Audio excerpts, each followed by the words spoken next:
Hello student, কেমন আছো সবাই? মুন্না ইংলিশ কর্নারে তোমাদেরকে স্বাগতম। আসসালামু আলাইকুম। আমরা আজকে আলোচনা করতে যাচ্ছি 26তম বিসিএস এর কোশ্চেনটুকু। এই কোশ্চেনটুকু তোমাদের মেডিকেল, ডেন্টাল, এডমিশন যে কোনো ভার্সিটির ক্ষেত্রে বা চাকরি প্রত্যাশীদের জন্য খুবই গুরুত্বপূর্ণ। কথা না বাড়িয়ে আমি ক্লাস শুরু করে দেই। প্রথম কোশ্চেন দেখো, identify the correct passive form of he is going to open a shop. এই যে is going two, am going to মূলত মডাল ভার্ব হিসেবে বসে। আমরা যদি কোনো সেন্টেন্সকে অ্যাক্টিভ থেকে প্যাসিভ করতে যাই, খুবই সহজ বিষয়টা। আমরা প্রথমে অবজেক্ট বসাবো। কি বসাবো? অবজেক্ট। অবজেক্ট কোনটা? আর শপ বসাইলাম, আর শপ। এরপরে ভার্ব বসাবো। ভার্ব কোনটা? Is going two, modal verb. তাহলে মডাল ভার্বকে প্যাসিভ করতে গেলে বি বসে। এরপর ভার্বের কোন ফর্ম? বি3। তাহলে ওপেনড বাই হিম। দেখো তো এই অপশনটা কোথায় আছে? Shop is going to open by him. Answer শেষ। পরের কোশ্চেনে আসি। Complete the sentence with the correct verb form. Neela dashed her hand when she was cooking dinner. এই when বা while যুক্ত থাকলে আমরা একটা চলমান কাজ বুঝালে একটা কন্টিনিউয়াস হয় আর একটা ইনডিফিনিট হয়। দেখো, যেহেতু এটা পাস্ট কন্টিনিউয়াস টেন্সে আছে, তাহলে অবশ্যই আগেরটা পাস্ট ইনডিফিনিট টেন্স হবে। তাহলে आंसर হবে বার্ন। তাহলে নীলা burned her hand when she was cooking dinner। তাহলে আমি কি বললাম যে when বা while থাকলে যদি একটা কাজ চলমান বোঝায়, তাহলে একটা কন্টিনিউয়াস টেন্সে হবে আর একটা ক্লোজ হবে ইনডিফিনিট টেন্সে। 3 নম্বর কোশ্চেন বলছে পেডিয়াট্রিক কার সঙ্গে, কার ট্রিটমেন্ট এর সঙ্গে রিলেটেড? পেডিয়াট্রিক মূলত চিলড্রেন এর সঙ্গে রিলেটেড। বুঝছো বিষয়? যেমন গাইনোকোলজিস্ট, হ্যাঁ, ওয়েমেনদের চিকিৎসা করে, তাই কি না? তাহলে আমরা কি বলবো? পেডিয়াট্রিক মানে হচ্ছে চিলড্রেনের চিকিৎসা করে, চিলড্রেন রিলেটেড সেটা। এরপরে বলছে কি, it will be your task to make sure the dash of traffic is maintained without interruption. Circulation মানে কি? সার্কুলেশন মানে ঘূর্ণন, কারেন্ট মানে প্রবাহ, প্রসেশন মানে মিছিল, ফ্লো মানে ধারা। দেখো, আমরা বলি ফ্লো অফ ট্রাফিক বলি। ফ্লো অফ কি বলি? ট্রাফিক। এই ট্রাফিকের ক্ষেত্রে ফ্লো কথা ব্যবহৃত হয়, এগুলো একদম অকওয়ার্ড শোনায়। তাহলে आंसर কি হবে? ফ্লো হবে। পরের কোশ্চেন দেখি। আ person who writes about his own life, সেটা কি বলবো? আমরা সেটাকে বলবো অটোবায়োগ্রাফি। বুঝছো বিষয়টা? তাহলে আমরা যখন নিজের জীবন সম্পর্কে কেউ কিছু লেখে, সেটাকে অটোবায়োগ্রাফি বলে। আর যদি অন্যের জীবনের উপর লেখে, সেটা বায়োগ্রাফি হয়। বুঝছো বিষয়? এবার আসি। The proper function of the press is surely to dash a man in the street with facts. Equip মানে সজ্জিত করা, deliver মানে প্রদান করা, provide মানে সরবরাহ করা, দেওয়া। তাহলে এই সেন্টেন্সের অর্থটা দেখো। বলছে সংবাদপত্রের সঠিক কাজ হচ্ছে নিশ্চিতভাবে সাধারণ লোকজনকে সঠিক তথ্য দেওয়া, সঠিক তথ্য প্রদান করা। তাহলে প্রদান করা অর্থে কি বসবে? প্রোভাইড উইথ বসবে। কি হবে? Provide with. বা ইকুইপ কথাটা ব্যবহৃত হয় ইকুইপ কোনো কিছু দিয়ে সজ্জিত। যেমন যুদ্ধক্ষেত্রে সৈনিকেরা বিভিন্ন অস্ত্র দিয়ে সজ্জিত আছে, সেক্ষেত্রে ইকুইপ কথাটা ব্যবহার করতে পারো। তাহলে आंसर কি হবে? Provide with. পরের কোশ্চেনে আসি। Choose the correct preposition. The police is looking dash case. Look আমরা জানি লুক ফর মানে খোঁজা, লুক ইনটু মানে তদন্ত করা। কেসের কি করতেছে? তদন্ত করে। কেস কি করে? তদন্ত করে। তাহলে লুক ইনটু মানে তদন্ত করা, আর লুক ফর মানে খোঁজা। বুঝছো বিষয়? এরপরে আসি। লুক আফটার মানে দেখাশোনা করা। What is the meaning of white elephant? White elephant মানে খুবই ব্যয়বহুল বিষয়। White elephant মানে কি? খুবই ব্যয়বহুল বিষয়। তাহলে আমরা কি বসাবো? A very costly and troublesome procession. A very costly or troublesome procession, এটা হবে आंसर। পরের কোশ্চেনে আসি। So the correct spelling, নিচের কোন স্পেলিংটা কারেক্ট হবে? ascertain। তোমরা এবার বলবা এর বাংলাটা কি। আমি চাইলে লিখে দিতে পারতাম, কিন্তু তোমরা কমেন্ট সেকশনে যারা জানো ascertain এর সঠিক বাংলা কি হবে, কমেন্ট সেকশনে জানিয়ে দাও। পরের কোশ্চেন আসো, বলছে dash your shoes before entering the mosque। আমরা জানি put off মানে খোলা, put off মানে কি খোলা, put off, R put on মানে কি পরিধান করা। তাহলে আমরা এখানে বসাবো কি put off, কারণ মসজিদে প্রবেশ করার আগে জুতা খুলতে হবে। কি করতে হবে? জুতা খুলতে হবে। আমরা 11 নম্বর কোশ্চেনে চলে যাই। fill in the blank with right option। I am looking for, looking forward, আমরা জানি যে looking forward, এই looking forward, look forward এর পর টু বসে, অপশনে টু আছে কোনটাতে? এটাতে, এটাতে, এটাতে। কিন্তু look forward এর পর যখন টু থাকে এরপর ভার্বের সঙ্গে ing হয়। তার মানে forward to, owing to, due to, হ্যাঁ, with a view to, এদের পর ভার্বের সঙ্গে কি হয়? ing। তাহলে आंसर কি হবে? I am looking forward to seeing you। The light have been blown by the strong wind। বলছে প্রবল ঝড়ে আলো নিভে গেছে। দেখো এখানে ব্লো এর পর কয়েকটা প্রিপজিশন বসে, ভিন্ন ভিন্ন অর্থ প্রকাশ করে। যেমন ব্লো আউট মানে নিভে যাওয়া, ব্লো আউট মানে নিভে যাওয়া, ব্লো অ্যাওয়ে মানে উড়ায় নিয়ে যাওয়া, উড়িয়ে নিয়ে যাওয়া, উড়িয়ে নিয়ে যাওয়া, বুঝছো? ব্লো আপ মানে ফেটে পড়া, ফেটে পড়া বা বিস্ফোরিত হওয়া, রেগে ফেটে পড়া, বুঝছো বিষয়? রেগে ফেটে যাওয়া। আর ব্লো অফ, এই ব্লো অফ মানে পাত্তা না দেওয়া বা উড়ায় দেওয়া, পাত্তা না দেওয়া, বুঝছো? পাত্তা না দেওয়া। পরের কোশ্চেনে আসি। দ্য আরাবিয়ান নাইটস, এটা একটা বইয়ের নাম, আমরা সাবজেক্ট ভার্ব এগ্রিমেন্টে জানি বইয়ের নাম, বিষয়ের নাম, এদের শেষে এস থাকলেও এটাকে সিঙ্গুলার হিসেবে ধরতে হয়, এই কারণে ভার্ব হবে কি? ইজ। তাহলে আমরা যদি বলি physics, physics is my favourite subject, তাহলে কি হবে? ইজ হবে, কারণ এস থাকা সত্ত্বেও এগুলো সাবজেক্টের নাম, বইয়ের নাম, এই কারণে কি হবে? ভার্ব সিঙ্গুলার হবে। আমরা 14 নম্বর কোশ্চেন দেখি। I should appreciate it if you could complete this work ফার্স্টে। তাহলে নির্দিষ্ট একটা সময়ের মধ্যে সমাপ্ত করার অর্থে বাই বসে, বাই থার্সডে, বাই থার্সডে। পরের কোশ্চেনে আসি। My brother has no interest that's music. কোনো কিছুতে আগ্রহ থাকা অর্থে ইন্টারেস্ট ইন হয়, ইন্টারেস্ট ইন হয়, ইন্টারেস্ট ইন হয়। এরপরে আসি। He gave up football when he got married। আমরা জানি গেভ আপ ছেড়ে দেওয়া অর্থে ব্যবহৃত হয়। আপ হচ্ছে প্রিপজিশন, প্রিপজিশনের পরে ভার্বের সঙ্গে আইএনজি বসে, আর একটা প্রিপজিশন বসার কোনো চান্স নেই। তাহলে he gave up playing football when he got married। পরের কোশ্চেনে আসি। The tree has been blown away by a storm. আমি একটু আগে বলছি ব্লো অ্যাওয়ে মানে হচ্ছে উড়ায় নিয়ে যাওয়া, আর ব্লো আপ মানে ফেটে পড়া, মানে রেগে ফেটে পড়া, বিস্ফোরিত হওয়া।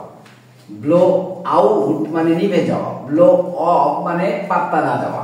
তাহলে এখানে যেহেতু গাছ ঝড়ে উড়ে গেছে সেটা বোঝাচ্ছে, তাহলে আনসার কি হবে? Blow away. আশা করি সবাই বুঝতে পারছো। পরের কোশ্চেনে চলে যাই। আ পিলগ্রিম, পিলগ্রিম মানে সন্ন্যাসী, তীর্থযাত্রী। Pilgrim is a person who undertakes a journey, যে জার্নি করে কোথায়? হোলি প্লেসে। তাহলে পিলগ্রিম কোথায় যায়? হোলি প্লেসে যায়। পরের কোশ্চেন দেখি। হি divided the money that's too children. আমরা জানি দুইজনের মধ্যে ভাগ করে দেওয়া অর্থে কি বসে? বিটুইন, বুঝছো? বিটুইন নিজে একটা প্রিপজিশন, তার পূর্বে কখনো ইন বসবে না। তাহলে কি হবে? দুইয়ের মধ্যে ভাগাভাগি, তুলনা, পার্থক্য বোঝালে বিটুইন, দুইয়ের অধিকের মধ্যে বোঝালে এমন বসে। যেহেতু এখানে দুই বুঝাইছে তাহলে বিটুইন বলবে। পরের কোশ্চেনে আসি। Do not make a noise while your father. আমি কি বলছি? হোয়াইল অলওয়েজ দুইটা ক্লোজ হয়, একটা ক্লোজে চলমান কাজ বোঝালে কন্টিনিউয়াস হয়, আর একটা ইনডিফিনিট। এটা যেহেতু প্রেজেন্ট ইনডিফিনিট, পরেরটা হবে কি? Present continuous. তাহলে आंसर কি হবে? Is sleeping. তাহলে while your father is sleeping. আশা করি সবাই বুঝছো। একই রুল থেকে দুটো কোশ্চেন আসছে। পরের সেন্টেন্স আসি। দ্য কারেক্ট স্পেলিং ইজ, নিচের কোন স্পেলিংটা কারেক্ট? বলছে হিউমারাস, হিউমোরাস। হিউমারাস মানে কি? আমরা বলি না হাস্যকর, হিউমারাস। হিউমারাস মানে হাস্যকর, S U M O R O U S, humorous. বুঝছো? বাকিগুলো দেখিও না, দেখলে ভুল হবে। The word ecological is related to. Ecological কিসের সঙ্গে related? Demography, demography, pollution, atmosphere না এনভায়রনমেন্ট? অবশ্যই এনভায়রনমেন্ট, অবশ্যই এনভায়রনমেন্ট। তোমরা কমেন্ট সেকশনে জানাই দিবা ডেমোগ্রাফি বাংলা কি। কমেন্ট সেকশনে অবশ্যই জানাই দিবা ডেমোগ্রাফি এর বাংলা কি। পরের সেন্টেন্সে আসি, হি ইজ ডেভয়েড। ডেভয়েড এর পর ভাই অলওয়েজ অফ বসে, এটা অ্যাপ্রোপ্রিয়েট প্রিপজিশন। ডেভয়েড এর পর কি বসে? অফ। ডেভয়েড অফ, সবাই বলি ডেভয়েড অফ, ডেভয়েড অফ। পরের কোশ্চেনে আসি, হি ran ফাস্ট। লেস্ট, আমরা জানি লেস্ট এর পরে শুড অথবা মাইট বসে। লেস্ট এর পর সাবজেক্ট প্লাস শুড অথবা মাইট বসে। দেখো কোনটা আছে, সেটাই হবে आंसर। কি আছে? শুড। তাহলে आंसर হবে ওটাই। তাহলে লেস্ট এর পর গঠন কি? সাবজেক্ট প্লাস শুড অথবা মাইট। যখন দেখো দুইটা আছে তখন শুড চুজ করবা, শুডটা বেশি ব্যবহৃত হয়ে থাকে। as the sun dash he decided to go out, as the sun was shining, যেহেতু সূর্য উঠে গিয়েছিল, he decided to go outside। ঠিক আছে, এটা কন্টিনিউয়াস টেন্স বোঝাচ্ছে। পরের সেন্টেন্স আসি, চুজ দা কারেক্ট সেন্টেন্স। নিচের কোন সেন্টেন্সটা কারেক্ট? দেখো ভাই এখানে সহজ বিষয়, আফটার এবং বিফোর এর ক্ষেত্রে আমরা জানি বিফোর এর ক্ষেত্রে পারফেক্ট হয়। দেখো বিফোর এর ক্ষেত্রে কি হয়? পারফেক্ট আগে হয়। বিফোর মানে আগে, আগেরটা পারফেক্ট হয়। আমি একটু আগে কিন্তু বলে আসছি। আর আফটার মানে পরে, তখন পরেরটা পারফেক্ট হয়, আগেরটা ইনডিফিনিট হয়। একদম সহজ বিষয়, বুঝছো? তাহলে আমি কি বললাম যে বিফোর মানে আগে, আগেরটা পারফেক্ট, পারফেক্ট। আর আফটার মানে পরে, তাহলে পরেরটা পারফেক্ট হবে। দেখো তো বিফোর এর আগেরটা পারফেক্ট আছে কোনটায়? এখানে পারফেক্ট নাই, এটা ভুল। এখানে পারফেক্ট নাই, এখানে ভুল। এটা আছে, এটা আছে। কিন্তু আমরা জানি যে টেন্সের ইনডিফিনিট হয় সেই টেন্সের পারফেক্ট হয়। তার মানে এটা যেহেতু পাস্ট ইনডিফিনিট আছে, আগেরটা পাস্ট পারফেক্ট হবে। দেখো এটা I had looked for a good photographer before I met you। তাহলে এটা যেহেতু পাস্ট পারফেক্ট, পরেরটা পাস্ট ইনডিফিনিট। কিন্তু এটা আছে প্রেজেন্ট পারফেক্ট, পরেরটা পাস্ট ইনডিফিনিট। এটা এই জন্য হবে না। আশা করি সবাই খুব ভালোভাবে বুঝতে পারছো। পরের কোশ্চেনে আসি, চুজ দা কারেক্ট সেন্টেন্স। নিচের কোন সেন্টেন্সটা correct? By the train is running in time. সময় মতো বুঝাতে ইন টাইম বসে। তাহলে সময় মতো বুঝাতে কি বসে? In time. যে ট্রেন সময় মতো চলে। বাংলাদেশের ট্রেন না, বাংলাদেশের ট্রেন 2 ঘন্টা 3 ঘন্টা পরও আসে, এমন হয়। কিন্তু অন্যান্য দেশের ট্রেনগুলো কি ইন টাইমে চলে, ইন টাইমে। এরপরে দেখো, the Democratic Party's candidate. Democratic দলের যে প্রার্থী আছে, ড্যাশ ডিফিট, পরাজয় ড্যাশ করছে, in the small hour of the morning. In the small hour of the morning. তাহলে পরাজয় মূলত মেনে নেওয়ার বিষয়, অ্যাকসেপ্ট। যেমন আই অ্যাকসেপ্ট মাই ফেইলিউর, বুঝছো বিষয়? আই অ্যাকসেপ্টেড মাই ফেইলিউর, তাহলে কি হবে? অ্যাকসেপ্ট হবে। এরপরে দেখো, no one can dash that he is clever. No one can deny. Deny মানে কি? অস্বীকার করা। ডিনাই মানে কি? অস্বীকার করা। তাহলে বলছে no one can deny that he is clever. তোমরা ডিফাই এর বাংলাটা লিখে দিবা। ডিনাউন্স মানে দুর্নাম করা, ডিসকার্ড মানে নিরুৎসাহিত করা, ডিনাউন্স মানে কি? দুর্নাম করা। তাহলে ডিফাই এর বাংলাটা তোমরা একটু লিখে দিবা কমেন্ট সেকশনে। পরের কোশ্চেন, মনে করো আমি জানি না, তোমরা অর্থটা বলে দিবা, ঠিক আছে? পরের কোশ্চেন আসি, সিন্স হিজ রিটায়ারমেন্ট, তার রিটায়ারমেন্টের পর মিস্টার চৌধুরী হু ওয়াজ দ্যাশ আ টিচার ওয়াজ রিটেন 4 novels। তাহলে রিটায়ারমেন্টের পর থেকে মিস্টার চৌধুরী যিনি একজন শিক্ষক ছিলেন, তিনি 4টা নোভেল লেখছেন, উপন্যাস লিখছেন। তাহলে আমরা দেখতেছি ইউজুয়ালি সাধারণত এটা প্রেজেন্ট টেন্সে বসে, কিন্তু আছে পাস্ট টেন্স হবে না, প্রেজেন্টলি হবে না, প্রপার হবে না, হবে কি? ফর্মালি। ফর্মালি কি হবে? ফর্মালি। ফর্মার মানে কি? ফর্মার মানে সাবেক। ফর্মার মানে কি? সাবেক। তাহলে ফর্মারলি, ফর্মারলি, ফর্মালি না, আবার ফর্মালি মানে আগে। তাহলে আগে যিনি শিক্ষক ছিলেন তিনি 4টা নোবেল লিখেছেন। Out and out. Out and out মানে পুরোপুরি ভাই। আউট এন্ড আউট এর বাংলা হচ্ছে পুরোপুরি, পুরোপুরি, পুরোপুরি, সম্পূর্ণভাবে। তাহলে থ্রুলি এর বাংলা হচ্ছে পুরোপুরি বা সম্পূর্ণভাবে। If we want concrete proof, যদি আমরা একদম কনক্রিট প্রুফ চাই, একদম নিখুঁত প্রমাণ চাই, উই আর লুকিং ফর, আমরা খুঁজতেছি, আমরা যে যদি আমরা সঠিক প্রমাণ চাই, নিখুঁত প্রমাণ চাই, আমরা খুঁজতেছি ক্লিয়ার এভিডেন্স, তাহলে বিল্ডিং ম্যাটেরিয়াল তো হবে না, something to cover a path আর সিমেন্ট মিক্সার, ভাই এগুলো হবে না, কারণ এখানে প্রমাণের কথা বলছে। প্রমাণের ক্ষেত্রে সিমেন্ট ব্যবহার হবে, ম্যাটেরিয়াল ব্যবহার, বিল্ডিং ম্যাটেরিয়াল হবে না, কি হবে, এভিডেন্স কথাটা ব্যবহৃত হবে। পরের কোশ্চেনে আসি, মেড ইন স্পেস মানে প্রথম বক্তৃতা, তাহলে first speech, maiden speech, and the chief guest delivered his maiden speech. এরপর দেখো, choose the right word to fill in the blank. Two of the children have to sleep in one bed.